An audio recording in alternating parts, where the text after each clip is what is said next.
Pulivendula ZPTC ఎన్నికల్లో వైఎస్ఆర్ కాంగ్రెస్ పార్టీకి 685 ఓట్ల. అసలు ఎవరైనా నమ్ముతారా? మీరే అనేక మార్లు చెప్పారు పులివెందుల వైఎస్ఆర్ కుటుంబానికి అడ్డా అడ్డా అడ్డా అడ్డా అడ్డా అని. అది ఒక కంచు కోటని చెప్తా వచ్చారు. 685 ఓట్లు వస్తాయా వైఎస్ఆర్ కాంగ్రెస్ పార్టీకి? అంటే రాష్ట్ర ప్రజలు అంత అమాయకులని మీరు భావిస్తూ ఉన్నారా?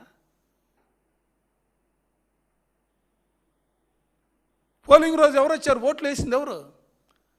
ఆ ఓటర్లు ఓట్లు వేశారా? బయటి నుంచి వచ్చినటువంటి వ్యక్తులు, ఒక జిల్లా కాదు, కడప జిల్లా కాదు, అనంతపురం జిల్లా, పక్కనున్నటువంటి చిత్తూరు జిల్లా ఓటర్ల కంటే ఎక్కువ మంది తెలుగుదేశానికి సంబంధించినటువంటి నాయకులు, కార్యకర్తలు వచ్చి యథేచ్ఛగా దొంగ ఓట్లు వేసుకొని పోలీసుల్ని అడ్డం పెట్టుకొని మీరు చేసినటువంటి అరాచకాలకు అంతే ఉందా?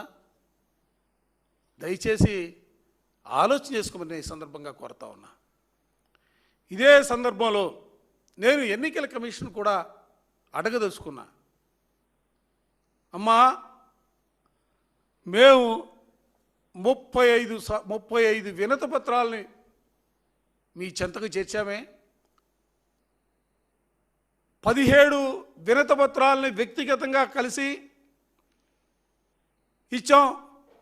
18 ఈమెయిల్స్ ద్వారా మేము వినతి పత్రాలని మీ కార్యాలయానికి పంపించామే. మేము వ్యక్తిగతంగా మేము వచ్చి, ఎందుకంటే ఎన్నికల ప్రక్రియ ప్రారంభమైన తర్వాత ఆ ప్రాంతంలో జరుగుతున్నటువంటి అరాచకాలపైన, తెలుగుదేశం నాయకులు చేస్తున్నటువంటి దౌర్జన్య కాండాలపైన, దానికి వత్తాసుగా పోలీసు డిపార్ట్మెంట్ అక్కడే డిఐజీ స్థాయి అధికారి పులివెందుల్లోనే మకాం వేసి వైఎస్ఆర్ కాంగ్రెస్ పార్టీ కార్యకర్తల్ని ఇబ్బందులు పెడుతున్నటువంటి వైనం, అరెస్టులు కానీ, బైండోవర్లు కానీ, జైలుకు పంపే వైనం కానీ, వీటన్నిటిపైన కూడా మీకు వివరంగా సాక్ష్యాధారాలతో సహా వినతి పత్రాలు ఇచ్చాం. మరోపక్క రెవెన్యూ యంత్రాంగం పోలింగ్ బూతుల మార్పు దగ్గర నుంచి కనీసం రవాణా వ్యవస్థ లేనటువంటి 4 కిలోమీటర్ల దూరం వెళ్ళి ఓటు వేయాల్సినటువంటి పరిస్థితులు ఉన్నాయి.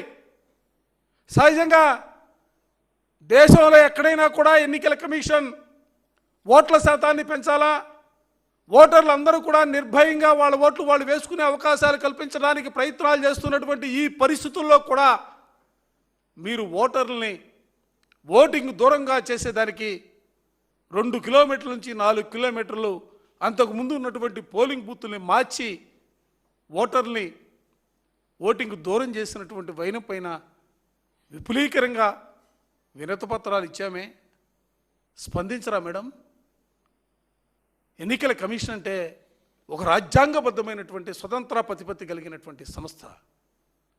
ఈ దేశంలో ప్రజాస్వామ్యం మనుగడ కొనసాగించాలంటే, వ్యవస్థలు సక్రమంగా పనిచేయాలంటే ఎలక్షన్ కమిషన్ పటిష్టమైనటువంటి పరిస్థితుల్లో ఉండాలా.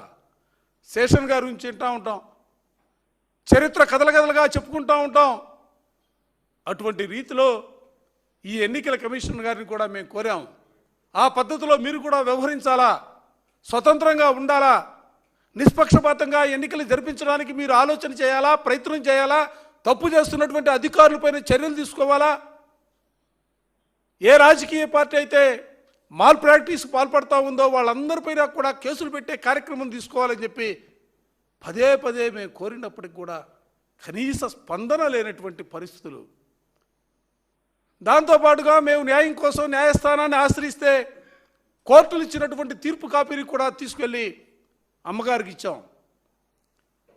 కోర్టు కూడా చాలా స్పష్టంగా చెప్పింది, ఎన్నికలకు ఫెయిర్ అండ్ ఫెయిర్, ప్రతి ఓటర్ కూడా నిర్భయంగా తమ ఓటు హక్కును వినియోగించడానికి అవకాశాలు కల్పించాలా, ఏజెంట్లకి రక్షణ కల్పించాలా, క్యాండిడేట్కి రక్షణ కల్పించాలా, దాంతోపాటుగా ఓటు వేసే ప్రతి ఒక్కరికి కూడా వెబ్కాస్టింగ్ చేయాలా, సీసీ కెమెరాలు బయట ఉండాలా, లోన్ ఉండాలా, సీసీ ఫుటేజ్ తీసుకోవాలా.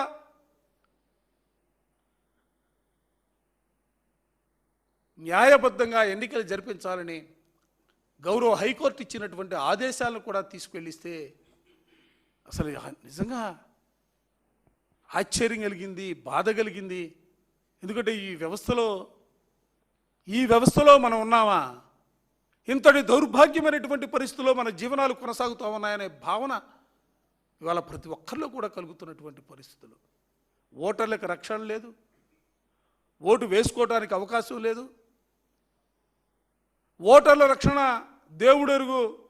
పోటీ చేసినటువంటి హేమంత్ రెడ్డి జడ్పీటీసీ అభ్యర్థి ఇంటిలోంచి బయటికి రావడానికి అవకాశం లేనటువంటి పరిస్థితి. పొద్దున 5 గంటలకల్లా ఇంటి చుట్టూతా టీడీపీ గుండాలు ఒక పక్కుంటే పోలీసులు మరో పక్కుండి కనీసం అతను బయటకు వచ్చి పోలింగ్ కేంద్రానికి వెళ్ళి తన ఓటుని తను వేసుకునే పరిస్థితుల్లో లేనటువంటి పరిస్థితుల్లో గృహ నిర్బంధానికి లోనైనటువంటి పరిస్థితులు కూడా ఈ సందర్భంగా గుర్తు చేయదలుచుకున్నా.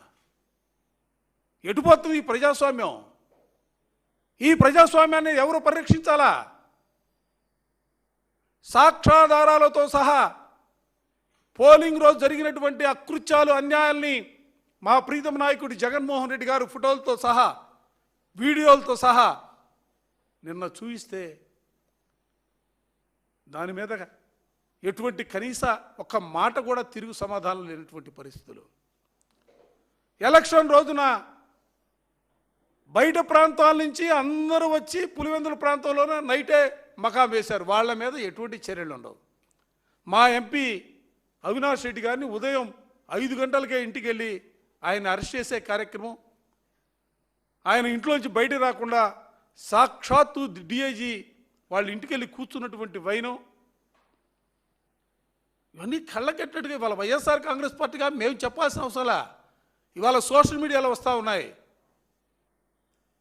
నిన్న జగన్మోహన్ రెడ్డి గారు ఎప్పుడైతే వీడియోలు, ఫోటోలు, సాక్ష్యాధారాలతో సహా దొంగ ఓట్లు వేస్తున్నటువంటి జమ్ములమడుగు ప్రాంతానికి సంబంధించి, కమలాపురం ప్రాంతానికి సంబంధించినటువంటి వ్యక్తుల్ని, అనంతపురం జిల్లాకు సంబంధించినటువంటి వ్యక్తుల్ని ఐడెంటిఫై చేసి చెప్పిన తర్వాత కలెక్టర్ గారు అప్పటి వరకు కూడా తను ట్వీట్ చేసినటువంటి అద్భుతమైనటువంటి ఫోటోల్ని, ఎందుకంటే న్యాయం, ధర్మం, చట్టం అన్నీ నేనే పరిరక్షిస్తున్నా అనే భావంతో, ఎందుకంటే నేను ప్రతి పోలింగ్ స్టేషన్ కూడా నేను తిరిగాను, నేను పర్యవేక్షించాను, ఎక్కడా కూడా తప్పు జరగలేదు, ఎవరి ఓటు వాళ్ళు వేసుకున్నారనే భావన చెప్పిన ఆయన నిన్న హడావుడిగా జగన్మోహన్ రెడ్డి గారు ఆ ఫోటోలు, ఆ వీడియోలు బయటపెట్టిన తర్వాత డిలీట్ చేసినటువంటి పరిస్థితి నాకు తెలిసి బహుశా ఈ రాష్ట్రం పుట్టిన తర్వాత ఏ కలెక్టర్ గారు కూడా ఇటువంటి పరిస్థితులు ఎదుర్కొన్నటువంటి సందర్భం కూడా లేదన్న అంశాన్ని కూడా నేను సందర్భంగా చెప్పదలుచుకున్నా. లోకేష్ గారు అయితే ఇంకా పెట్టే ఉన్నాయి మహానుభావుడు. ఇంకా ఆయన లోకేష్ గారికి ఎవరు చెప్పినట్లేరు.